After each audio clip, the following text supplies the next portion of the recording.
that could be the last month that we are part of the EU for a while or ever. So I guess we want to see it as a kind of celebratory fuck you in a way. I don't know. A big goodbye party. Yeah, but hopefully not. Hopefully not.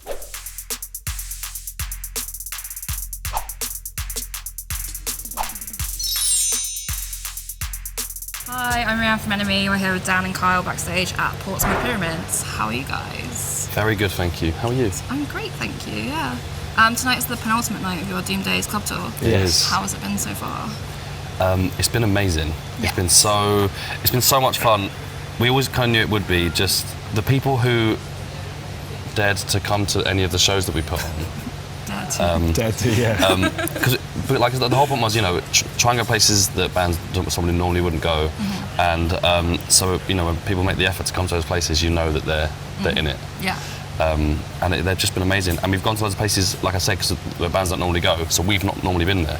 So we've seen loads of new places. Lots of new towns, and I guess the point of the tour was to do something different from anything we've done before, or different from anything we've done in like 6 years. Yeah. As something that was really in keeping with this all-nighter sort of escapist album that we made, and it's felt really fitting playing these songs at this time just before an election, but in these like in sort of small clubs and venues. It feels like so fitting for the album, so it's been just awesome. And I guess slightly smaller crowds, people have been really up for it. Yeah. It's been wicked. Yeah, I was going to say it's good timing coming up to the election, and also being just before Christmas when everyone kind of has the more like big hedonistic nights out. Do you feel like people who've been to the shows have kind of been given a release at them? I hope so. The crowds, everyone's got really into it, which is great. I think, you know, a lot of the album, we wanted it to be like music people would want to dance to, whilst crying about how depressing the lyrics are. And it's been, I guess in that sense, it's been really cathartic.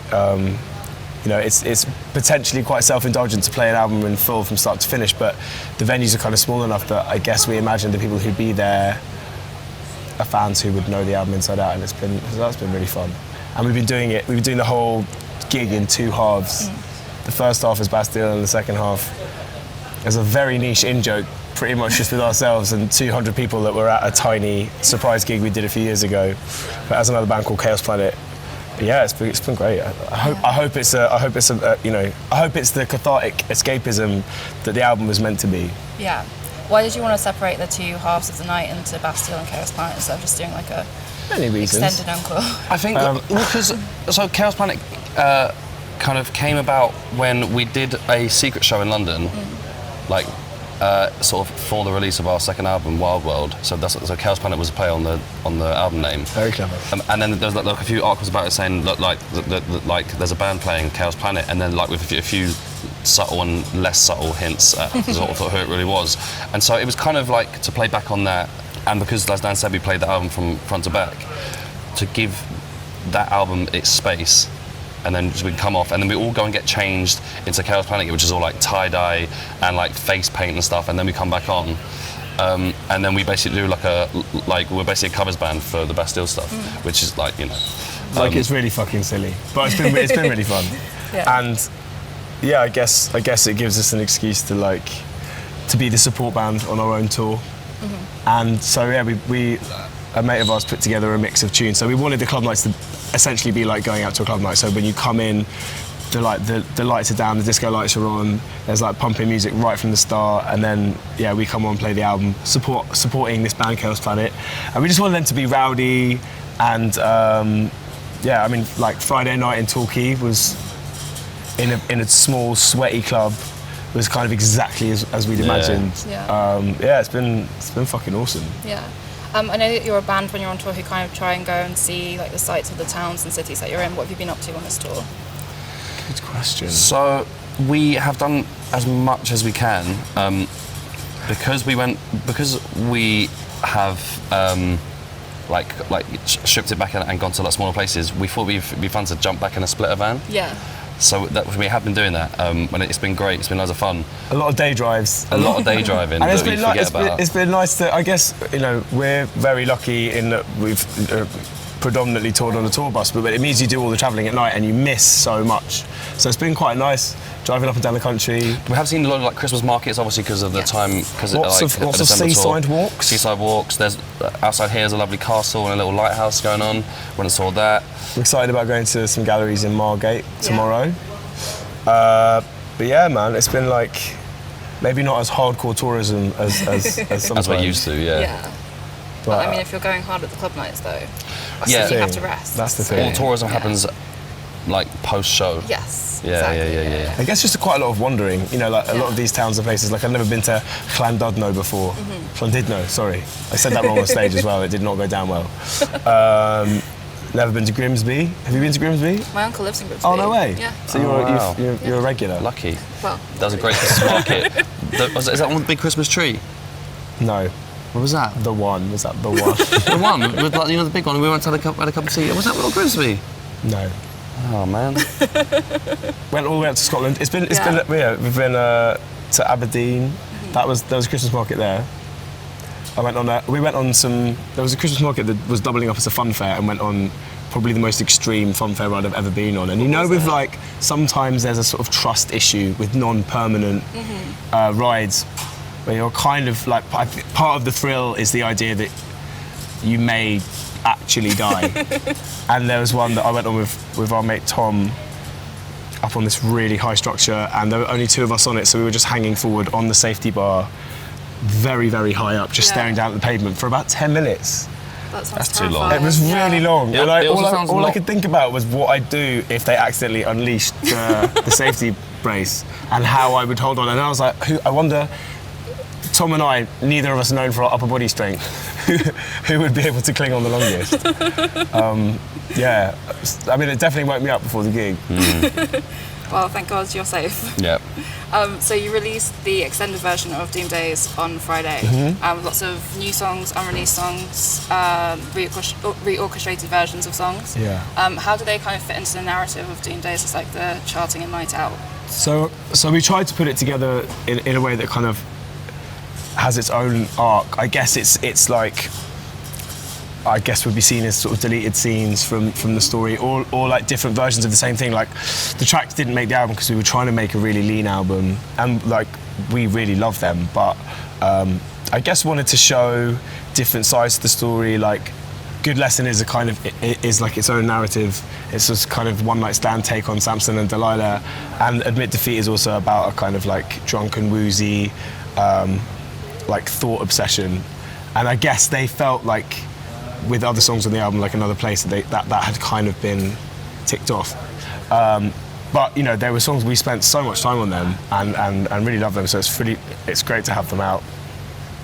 And I guess other songs on there were just meant to nod towards some of the topics. So there's a song called Final Hour that we never released properly, but again, we're really proud of. And it's basically, it's about a bunch of things, but it's kind of about Obama, or a political figure, or a scientist.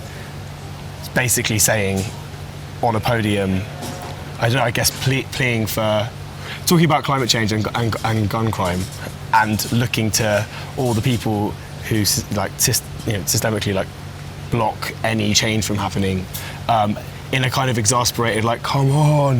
It felt like it kind of fitted in the sort of Doom Days narrative.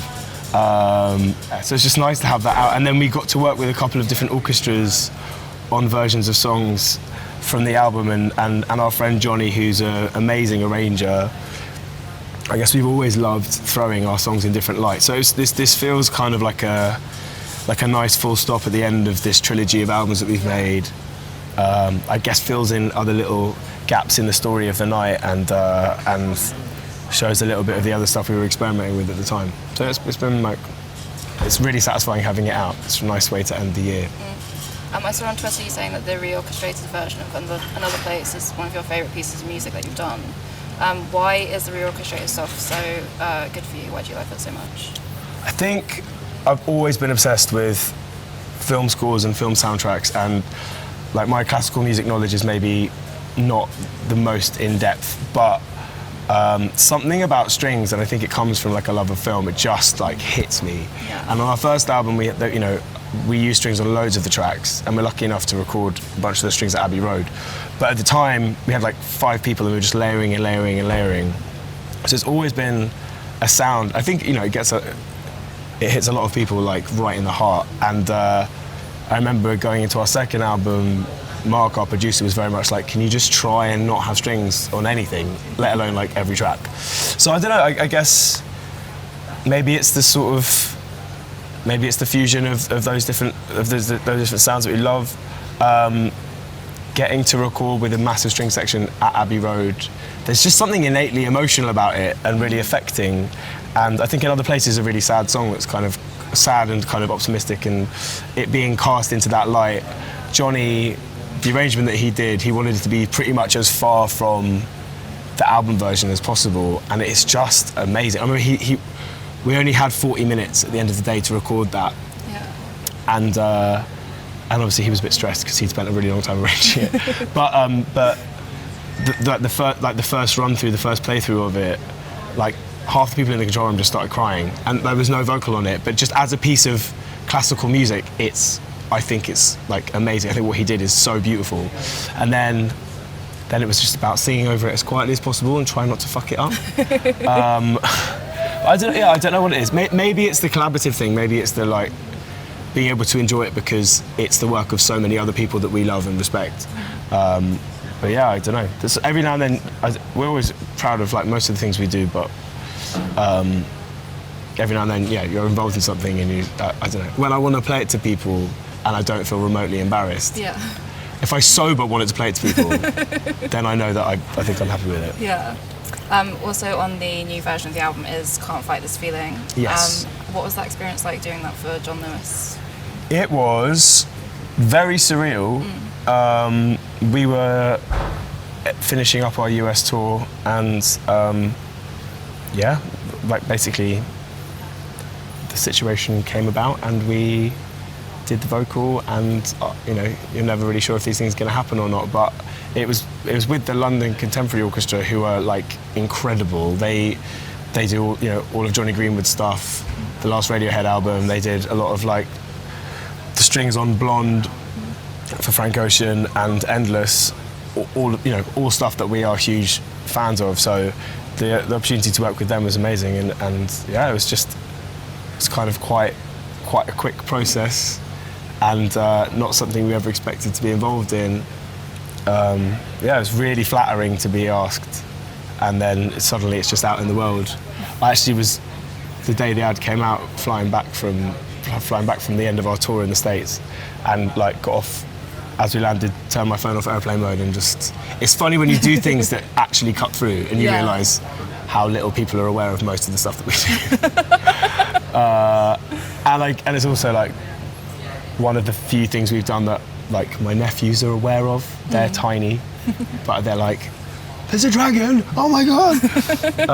So that's cool.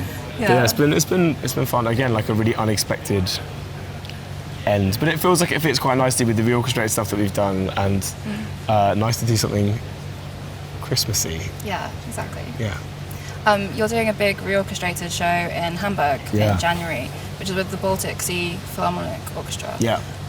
So that's obviously lots of musicians from around the Baltic states. Yeah. And if, God forbid, the Tories win next week and Brexit does go through in January, I guess it's maybe one of the last times that you might be able to do something like that easily. Yeah, and for us, I think we're trying to see it in a positive way, as we're going to be doing a British band doing a gig in Germany with an orchestra that that's comprised of musicians from 15 different countries around Europe.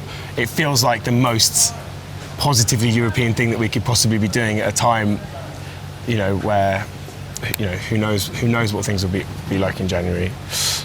So I guess we are like, and that could be the last month that we are part of the EU for a while or ever. So I guess we want to see it as a kind of celebratory fuck you in a way. I don't know. A big goodbye party. Yeah, but hopefully not. Hopefully not. Yeah. I guess we'll know by. But we'll know by then, won't we? Yeah. Yeah. Yeah.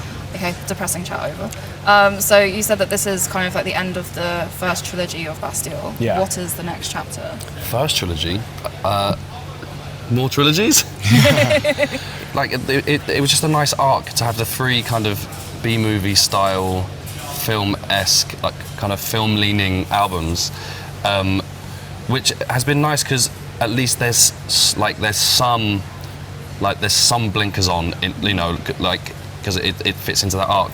There's nothing. There's not even a path to follow, which, you know, is good and bad for many different reasons. I think it's going to be really interesting how we're going to tackle the fourth, because, you know, it's not going to be part of that, and and very actively so. You know, we want to make it.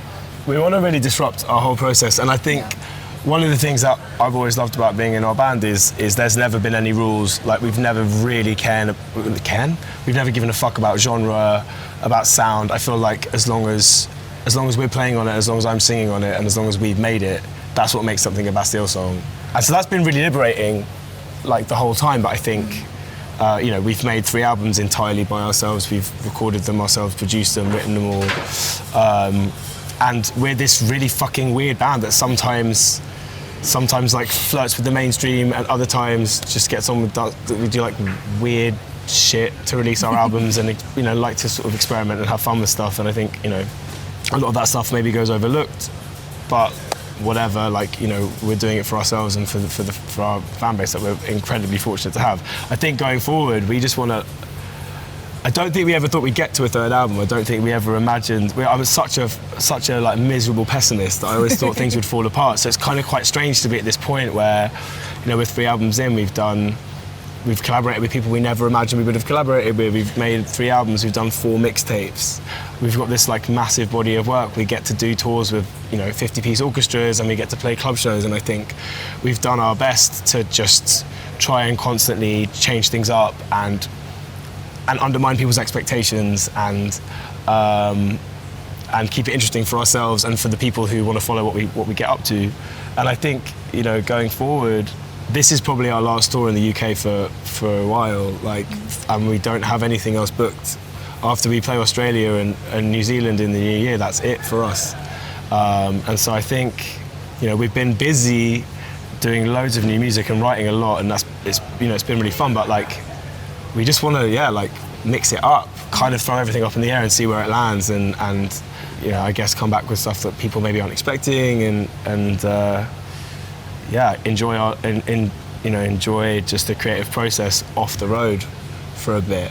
So who knows? It's quite exciting. It's quite scary, because I guess our lives for the last 7 years have been entirely defined by being on the road and playing shows, and that being taken out of the equation is terrifying and really, really exciting at the same time. Yeah. So, we're just gonna make stuff and hope that it's good.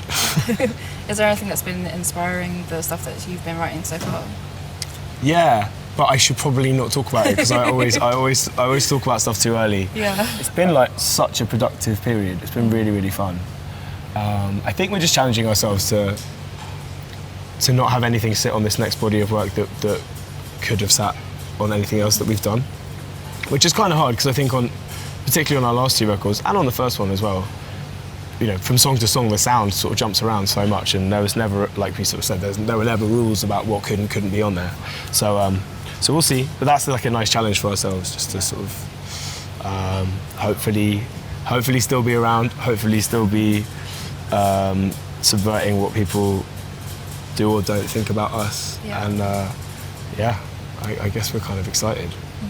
I think 2019, in a way of subverting people's expectations, you've kind of been doing a lot of smaller shows after like the arena shows of Wild World. Was that also to kind of try and change things up a bit and keep things interesting for yourselves?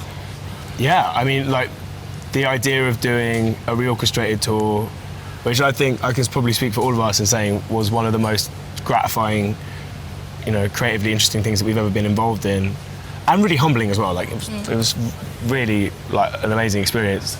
No one was out there sort of asking for us to go and do that, but that was great. And then the tour we did earlier this year was really fun as well. And this one, I think, you know, we just want to keep doing different things. And each tour's been really different, like creatively, visually, set list wise, conceptually. Yeah, it's been really fun. I mean, one of the most interesting things I think we did this year was when we released the album, we did this 3D sound, theatrical, choose your own story experience. And you know, we did 2 performances of it and only 500 people could come to each one. So it was, the whole idea of it was doing something that was intimate and personal and couldn't exist online. And you had to sort of be there, and it was ephemeral and now it's gone. And that, you know, wasn't about scale, it was about doing it for the sake of doing it and trying to do something that we thought was fucking awesome and really exciting. So yeah, I guess it has, you know, it's fun. You know, this year we've gone and played to like 80, 90,000 people on the Pyramid stage, to playing like leisure centres in Portsmouth. Like it's the whole, I guess, both in our music and in the way that we release stuff and talk about stuff and the tours that we do, we just kind of constantly want to be checking ourselves that we're doing something that's unlike anything else. Yeah. And it's fun, like the whole point of going to towns that, you know, certain tours don't really get to. I mean, sure, lots of people have travelled.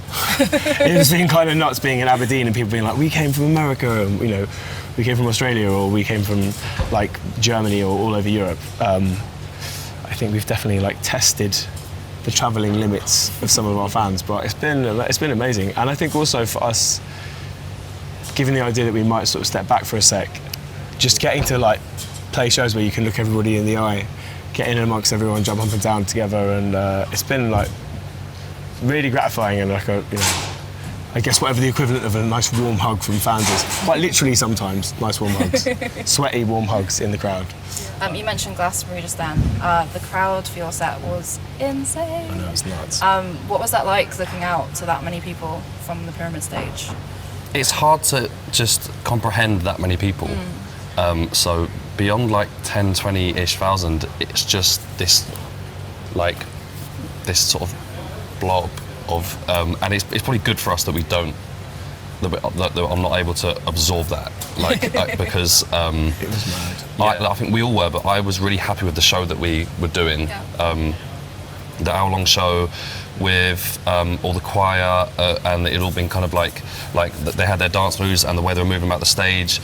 I felt really happy with where we landed on that hour set, and we'd been doing a fair few festivals. It was incredible, and the response was amazing, and the album was it hadn't been out. I can't remember if it was out yet. I think it was out for like a couple of weeks. It was out. Before that. It hadn't been out for very long, so a lot of the songs that we decided to play from it was kind of either hadn't been heard, like just hadn't been out, and even then the response was great. Getting people to sing along to songs they'd never heard of, and I think like what Carl was saying about the show was we wanted to put a show together that felt like a conceptual piece in and of itself. We had to bring an all-nighter, grimy night out during the apocalypse to mid-afternoon in a sunny field. So we'd put a lot of work into the show, but I felt so happy with it, and it felt like, for me, the right side of giving people the songs they wanted and us playing a fair representation of our new music. Obviously having the support of a gospel choir and just all these bodies on stage, like we really wanted it to feel like equal and like everyone was as important as each other, which obviously they are. And for that, like, it was amazing getting to play before Lauryn Hill was, I still can't quite get my head around it.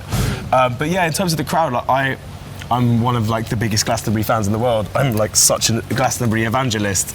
And so, you know, having stood in that field watching bands for 10 years, getting to be on that stage was incredibly surreal, but also just seeing people not be able to get in the field from either side was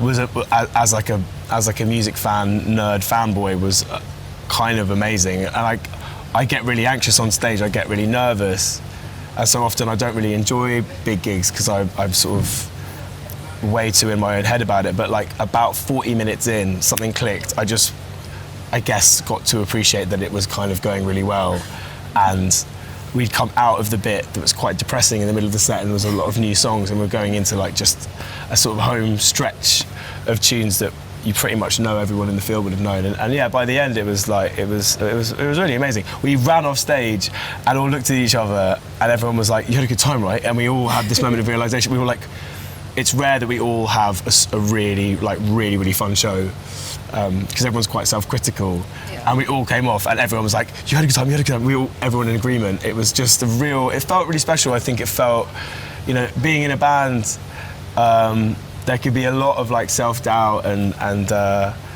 I think having that moment at one of the UK's most important festivals, and really seeing that many people wanted to come and see us was really overwhelming and fucking amazing. And then I obviously was there all weekend wandering around, and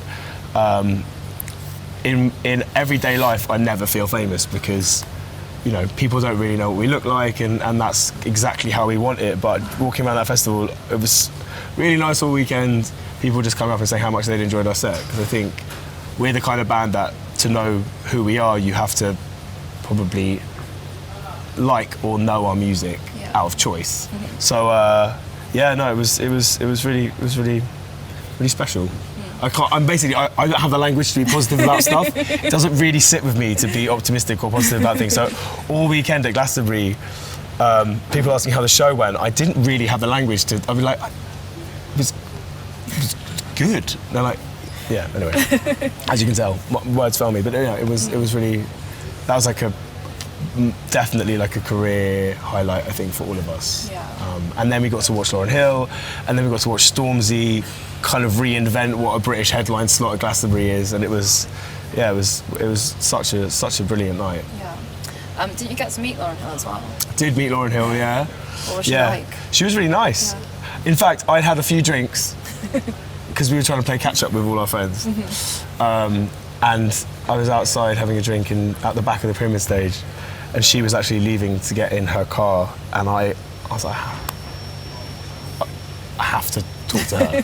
So basically just went up to her, I was like, hi, like, nice to meet you, you're amazing. I used to listen to your albums like obsessively growing up, and was like just naming songs. I was like proper fanboying out, telling her song names and album names, and, you know, quoting Fuji's lyrics to her. It was very embarrassing. Objectively, it was very embarrassing, but I'm glad I did it. And then I was like, oh, we actually just played before you, and she was like, oh, I heard you guys sounded great. I pretty much died then and there. But yeah, no, she was really sweet. She was really sweet. And it was fun, you know, as well, like, we were a bag of nerds beforehand, and then afterwards we were so excited, and seeing like the other people playing there, Stormzy, you know, getting himself like hyped up. It was really nice to sort of, you know, chat to him a bit before like what was such a huge moment for him. Like it was a very surreal day. Apart from Glastonbury, what would you say was your highlight of 2019 as a band?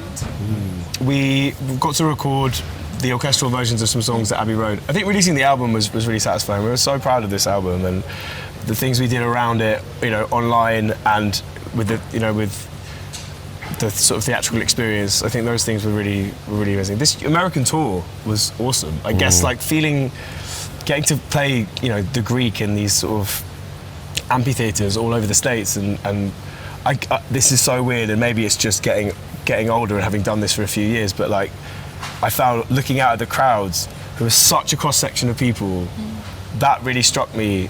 And I guess when you're that far from home and you see people singing your songs back, it still is such a surreal, gratifying. I found myself feeling really grateful, and yeah, I don't know. So that was cool. But yeah, the Abbey Road thing was again one of those. It was such an incredible day. What about you, man?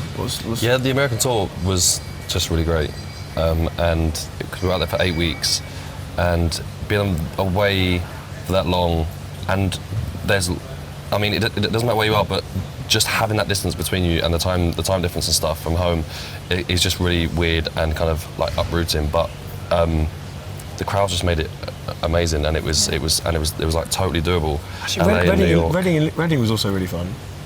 Finishing the summer, because basically Reading felt like if Glastonbury was the beginning of the summer, Reading was the end, and that was, you know, playing on a Sunday night. We've always played on Friday night at Reading, so I was a little bit like wondering if people would be either so far gone that it would be rowdy and amazing, or if they'd just be knackered at the end of like a hot long weekend. But we just had the best set, and we got to play the Glastonbury set, which has kind of like evolved since then, but in a dark tent, kind of as it always was intended, and everyone went fucking nuts. and we were up against Foo Fighters as well, so I fully was imagining that it would be us and 4 people in the tent. But it was amazing. It was such a great way to end the summer. Yeah. What would you say your album of the year has been? Was Slow Tie this year or was he last year? That was this year. His album's fucking brilliant. Yeah, it was, well, like, just put him and Muramasa together and it's like, well, of course it's going to be great. Yeah, Slow Tie's album's wicked. Vampire Lizzo? Weekend, Lizzo's album is really great. And it's amazing to see her just become a mega star. Billie Eilish's album, was that this year? Yeah, it was this year. Yeah, it's fucking great. And the Vampire Weekend album for me, it's just, as a mega fan, having waited a few years for a new record, for them to come out with like a ridiculously long, brilliant, beautiful album, that's got a lot of plays. Yeah. It's been a wicked year for music. Yeah, it's been really good. And because Doom Days is obviously about a night out, what's been your biggest and best night out this year? This tour's been pretty rough. This entire tour has been a night out across the UK. It's been really fun. Torquay, the night before the gig. The night before the gig, the night before the Torquay gig was huge. It was pretty massive. What did you do? We just went out and saw the bright lights of Torquay down the strip. We went to a pub called the Hole in the Wall, which is awesome, and then we went to about all of the other pubs. Yeah, that was great. Yeah, it was pretty. I guess what's quite surreal with this album is that both sort of with the kind of stuff that you're trying to escape thematically, that all seems just as relevant and even more apocalyptic than, you know, every day. And then in terms of the sort of hedonistic side of stuff, it doesn't seem to be slowing down that much. So it's been quite kind of surreal and cathartic living the album out in real life. Thank you for having me. Thank you very so much. much.